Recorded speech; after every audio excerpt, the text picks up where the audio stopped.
Hey everyone, we're back here with our conversations from the floor of CPAC on Media Row, and I'm joined now by Pennsylvania's 10th District Congressman Scott Perry. Sir, thank you so much for being with us. Thanks for having us here. It's an Thanks for the absolute great pleasure. work that Liberty does and the Freedom Center. We appreciate it. Thank you, and for your work on the Freedom Caucus. We're very grateful for all of you guys. Well, we love in freedom. Congress. That's what America's supposed to be about, Absolutely. right? And speaking of, you were on stage discussing China, Yeah. which is not a very Not great very bastion free. for freedom No. whatsoever. No.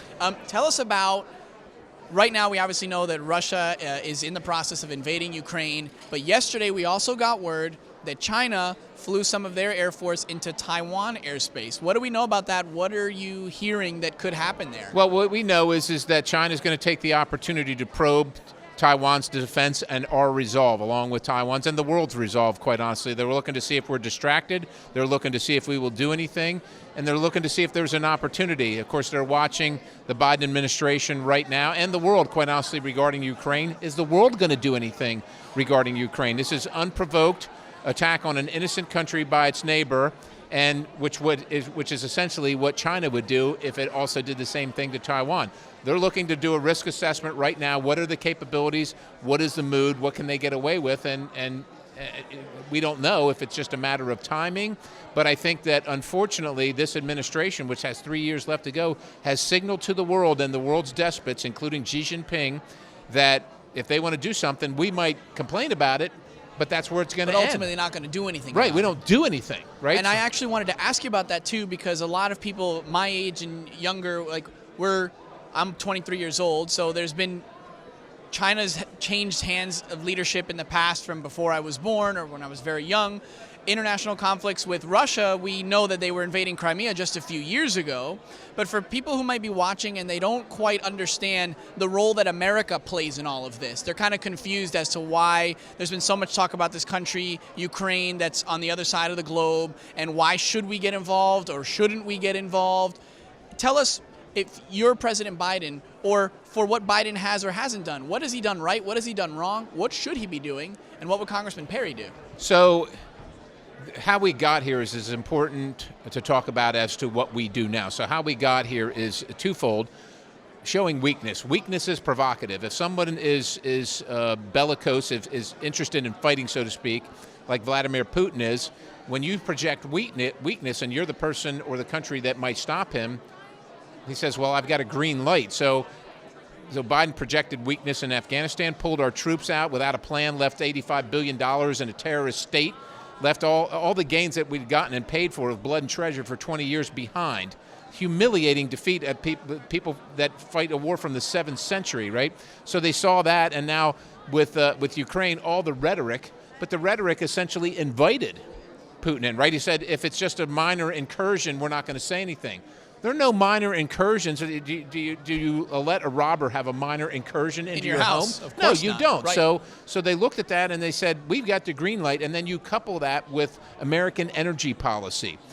President Biden is owned and worships at the altar of the Green New Deal, and the folks that believe in that is the way. It's detached from reality. The world works on fossil fuels. Russia's economy, 40-50% of it is dependent on fossil fuel. When the price of oil goes up, Vladimir Putin is flush with cash. He's flush with cash, so now he can have his excursion into Ukraine because he can afford to. It's very simple for the United States to not have to go to war by having not only an energy policy where we are independent, but where we are energy dominant. Not only is it good for people in the United States of America who want to fuel up their cars every week to go to work and live their lives, but it's good for the rest of the world because it keeps despots who would use that money to prevail upon their neighbors from being able to do it. So President Biden has failed to either acknowledge reality, or he's appeasing people that don't see the world as it is, as opposed to the world that they would like it to be, and he's failed to lead, and that weakness has provoked Russia to try and take more territory. And now we're facing some of the consequences of that. Obviously, we may have this invasion will go on for who knows how long until they conquer it entirely. We don't know if China's going to move next. At this point, he can't afford to talk anymore about what he would do if it happened.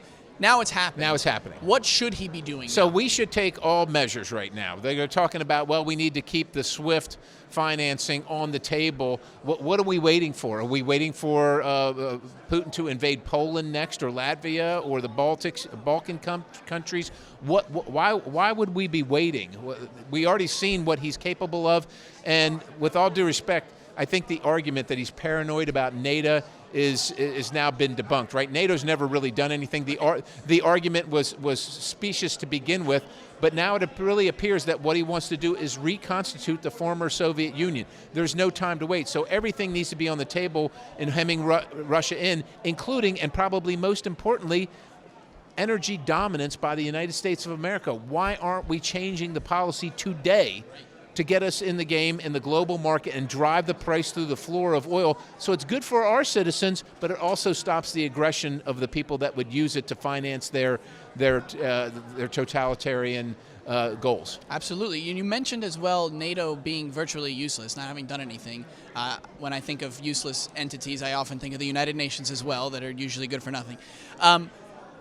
In Beijing, transitioning back to China, you have what the United States decided this time around to just do a diplomatic boycott. But it seems like in regards to the Uyghur genocide going on over there, or the athlete who disappeared for a time, came back and was only allowed to do a very, very controlled interview, I hear a lot of silence from those on the left. I don't hear a lot of outrage for what's going on in China. They're doing nothing about it. What are your thoughts on that, on China's genocide that's underway and the silence that you're hearing from top political leaders on it? They will lecture us all day long about, the human rights in the United States of America, the most free country on the planet. They will lecture us about our sins of the past, current sins, and potential future sins, but they let the things that are happening in China are just breathtaking. We're living in a world where we said, 70 years ago, never again. Never again. Meanwhile, there are concentration camps in China. They're forced organ harvesting. There's no backlog for people that are waiting for an organ transfer in China because they kill people and take their organs, people that they disagree with politically. So I'm sorry, the left has zero credibility in this arena, and they should join the rest of humanity and condemn it, not just say a diplomatic boycott. I actually had a bill to move the games out of Beijing, right? Don't punish the athletes and don't punish the Olympics, but why would we uphold as some paragon of great pride the Chinese Communist Party, which is what we just did? Absolutely. I think your assessment is exactly right on that. How important is it? Because people hear China mentioned a lot. We hear about China infiltrating in the tech industry, infiltrating in the academia. We've seen them obviously hold even some of our athletes hostage in professional sports. Why is it so important for Americans and America in general to disconnect our ties to China, at least not let them influence and control our economy or our culture to the extent that they have? Well, China controls its own population because China, the Communist Party, we got to be careful and say this. Right. Chinese people versus the Chinese Communist Party. Party wants to control the world. There's a saying, and it's in Chinese, and I don't speak Chinese, but they want to control everything under the sun. Everything, including the moon. They want to control everything under the sun, and they mean it. They actually think they have a duty to do it.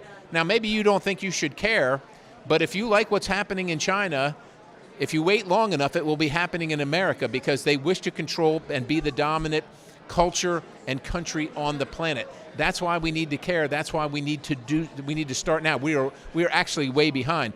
The American government has been lying to us for most of our lifetime about what China is. China is not a strategic competitor. China considers the United States of America its enemy.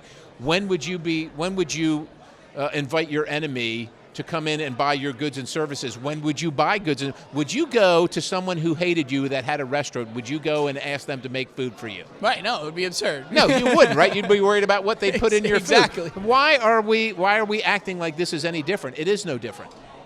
You're absolutely right, Congressman. I couldn't have said it better myself. Thank you for the work that you're doing in the Freedom Caucus in Congress, and we appreciate your time today. Well, thank you. God bless you. Thank you for your great work. You as well. Thank you.